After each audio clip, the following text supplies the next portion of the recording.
Bonsoir tout le monde, on se retrouve ce soir pour une petite vidéo tutoriel de mes dernières créations. Donc il s'agit en fait de boucles d'oreilles texturées et colorées. Alors je vous montre ce que ça donne. Ça donne ça. Hop, voilà. Alors en fait c'est une plaque de Fimo que j'ai texturée, donc ici avec un motif fleur, et sur lequel je suis ensuite venue appliquer de la couleur. Donc à la base c'était une plaque blanche sur laquelle je suis venue appliquer du turquoise. Voilà. Donc après au niveau du montage, je vais monter sur une petite bélière, un anneau que je vais sûrement changer parce que je trouve un peu trop gros, et un crochet d'oreille. Voilà. Alors, pour le matériel, vous aurez besoin, donc bien sûr, de pâte polymère. Alors ici, c'est de la pâte vert pomme, donc numéro 50 de chez Fimo. C'est juste en fait pour vous montrer la technique, donc j'ai pas fait gaffe aux couleurs que je prenais. Je sais pas si ça va très bien donner avec le bleu, ça peut être sympa, mais je sais pas trop. Ensuite, il vous faudra de quoi texturer votre pâte. Alors ici, donc je vais refaire les mêmes boucles que celles que je vous ai montrées au début. Donc je les ai texturées avec des estampes qui ressemblent à ça. Voilà, oh, pardon. Voilà. Donc moi j'en ai des grands, des moyens et des petits, c'est exactement les mêmes modèles. Je pourrais pas vous dire sur internet, je peux pas vous donner de nom de vendeur. En fait j'ai acheté ça dans une boutique de perles à Toulouse.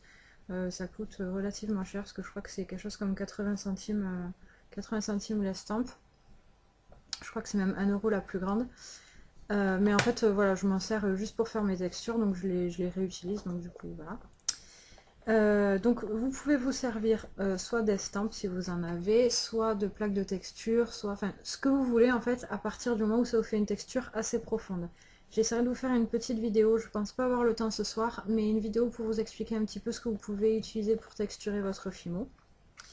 Ensuite, il vous faudra donc des emporte-pièces ou un gabarit ou ce que vous voulez pour découper précisément et proprement votre pâte. Donc moi j'ai de la chance parce qu'en fait mes emporte-pièces ronds font exactement la même taille que mes estampes. Donc du coup c'est plus pratique. Ensuite, il vous faudra du talc. Alors moi j'ai le talc de chez Carrefour. Voilà, je sais plus combien je l'ai payé, je l'ai acheté exprès pour la Fimo, mais vraiment pas grand chose. Donc ce sera juste pour éviter en fait que l'estampe ou que votre plaque ou ce que vous utiliserez pour texturer ne colle à votre pâte. Et enfin, vous aurez besoin de couleurs pour venir appliquer par-dessus. Alors pour la couleur, vous pouvez utiliser des poudres Perlex si vous en avez. Moi j'en ai pas. Vous pouvez utiliser des pastels secs. Vous pouvez éventuellement utiliser de la peinture. À savoir que pour la peinture, en fait, le plus simple, ce sera de venir de le faire après cuisson. Et de venir badigeonner de la peinture partout en fait, en faisant bien attention d'aller partout dans les petits creux et la laisser sécher et ensuite poncer. Et du coup la peinture vous l'aurez non pas comme je l'ai là, mais en fait vous l'aurez à l'endroit où c'est blanc ici en fait, parce que ce sera dans les creux et que moi ma couleur est sur les bosses si on peut dire de la texture. Voilà. Et ensuite, vous pouvez utiliser ce que moi je vais utiliser ici, de l'encre pour tampon. Alors ça en fait c'était vraiment, j'ai trouvé cette encre pour tampon en fait à Max Plus. Je sais plus combien je l'ai payé, je crois que c'était 1,50 €, quelque chose comme ça. Et du coup vu que j'ai trouvé le résultat très sympa, j'ai voulu en racheter et je me suis rendu compte qu'en fait ce genre d'encreur pour tampon coûtait entre 7 et 9 € on va dire selon les sites. Donc je trouve ça un petit peu cher pour le coup, donc j'essaierai de voir si j'en retrouve, voilà, soit à Max Plus, soit dans d'autres bazars, dans d'autres solderies, on verra bien. Donc voilà, donc moi je me sers de ça, je trouve ça super pratique, je le mets, donc je vais vous montrer avant cuisson, c'est vraiment super. Donc là, bon, la couleur, on voit rien du tout, en fait c'est vraiment du bleu turquoise. Voilà pour le matériel. Ensuite, donc vous aurez besoin, après c'est pour monter les boucles d'oreilles, donc vous aurez besoin bien sûr d'une pince, d'anneaux, donc 2 anneaux, un pour chaque boucle d'oreille, et 2 crochets d'oreille. Voilà. Alors là en fait je fais cette petite vidéo un peu rapidement, du coup je vais pas vous montrer le montage, j'arrêterai le tutoriel avant qu'il soit cuit, je pense pas que je vais les cuire ce soir.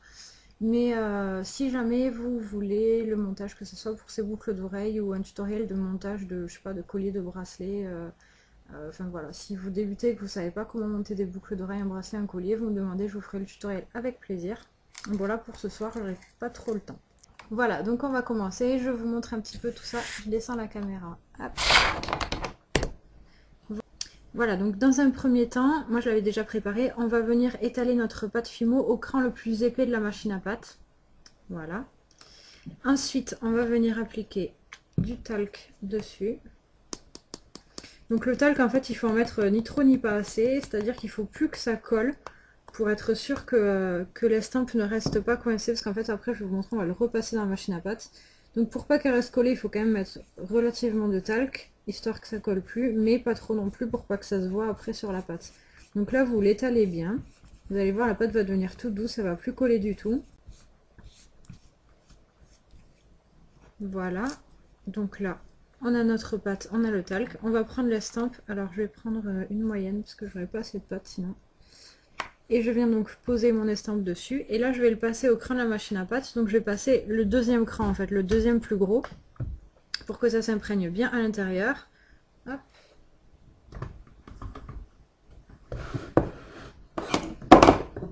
Donc là, vu qu'on a mis du talc, ça se détache tout seul. Et on se retrouve donc avec ça. Je ne sais pas si vous allez bien y voir. Voilà. Ensuite, on va venir donc découper notre forme. Et donc là, donc je viens découper avec mon emporte-pièce ma pâte. Hop. Et je me retrouve avec ma plaque texturée. Voilà, donc qui ne colle pas parce qu'on a bien mis le talc. Et donc là, donc avant cuisson, on va venir mettre la couleur. Alors, la couleur, on va venir l'appliquer. Hop, je vous enlève tout ça. On va venir appliquer la couleur au doigt. Donc, hop, on passe le doigt dessus. Si je mets à l'endroit, ça sera mieux. Voilà. Et là, on va venir l'appliquer. Donc, en fait, on va frôler la pâte. On va l'appliquer tout doucement. Surtout ne pas appuyer pour éviter d'en mettre partout et d'en mettre à l'intérieur des motifs. Voilà, donc on vient juste hop, effleurer juste le dessus. Voilà, j'ai pris une feuille blanche pour que vous y voyez bien, mais du coup, la pâte glisse un petit peu dessus. D'habitude, je travaille sur du verre, c'est plus pratique. Voilà. Et donc là, on vient en mettre. Donc, si votre texture est assez profonde, vous pouvez quand même y aller. C'est pas non plus... Enfin, vous n'allez pas l'écraser avec votre doigt, quoi. C'est juste qu'il faut pas appuyer trop fort pour pas risquer de mettre de l'encre à l'intérieur des creux, là où on n'en veut pas. Voilà. Hop. Et donc là, on se retrouve avec notre plaque texturée et colorée. Voilà, donc ça vous prend, ça vous prend 3 minutes à faire. Parce que là, en gros, on a fini. Il ne reste plus qu'à cuire, à percer ou à percer et à cuire. Ça dépend si vous percez avant cuisson ou si vous avez une mini perceuse. Donc là, je vais faire la seconde, mais vous voyez que c'est vraiment très rapide.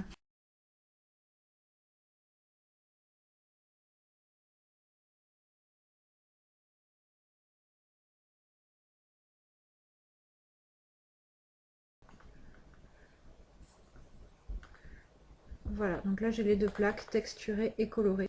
Voilà, donc là 15-20 minutes de cuisson. Ensuite, donc soit vous percez avant cuisson si vous n'avez pas de mini perceuse, soit après cuisson. Et voilà, et il vous reste plus qu'à monter vos boucles d'oreilles. Voilà, donc des boucles d'oreilles super faciles à faire vraiment en 5 minutes. Moi je les trouve très sympa, vous pouvez vraiment varier les couleurs, c'est vraiment très très chouette. Voilà, donc pour vous montrer, moi j'avais testé avec de la peinture il y a un petit moment. Bon, c'est pas du tout la même chose parce que c'était avec une breloque que j'avais texturée, mais ça revient un petit peu au même. Donc voilà ce que ça donne. Donc en fait on voit que vraiment là j'ai mis la peinture au fond de la texture. Voilà. Et donc, enfin, j'avais mis de la peinture partout en fait, et je suis venue poncer pour garder seulement la peinture sur le fond. Voilà. Voilà, donc comme ça, vous pouvez vous faire des boucles d'oreilles, des colliers, des parures, ce que vous voulez. Vraiment, en 5 minutes, c'est super rapide. Vous avez juste, vous étalez votre plaque, vous mettez du talc, vous texturez, vous rajoutez l'encre, et c'est fini. Donc c'est vraiment super rapide. Ça tient très bien après cuisson, il n'y a pas de souci. Là, elles sont pas vernies en fait. Je trouve que c'est plus joli en brut. Je les ai bien frottées dans tous les sens et tout, ça part pas du tout. Donc ça tient super bien. Par contre, j'ai fait le test d'essayer d'appliquer l'encre après cuisson. C'est une catastrophe, ça tient pas du tout. Donc, enfin, il faut vraiment passer plusieurs couches et ça tient pas très bien. Donc je vous conseille vraiment de mettre l'encre pendant que c'est cru. Voilà, donc j'espère que cette vidéo vous aura plu. Si c'est le cas, n'oubliez pas de mettre un petit j'aime, un petit pouce vert et surtout de vous abonner à ma chaîne pour voir les tutoriels suivants. Voilà, donc je vous fais de gros bisous et je vous dis à très bientôt.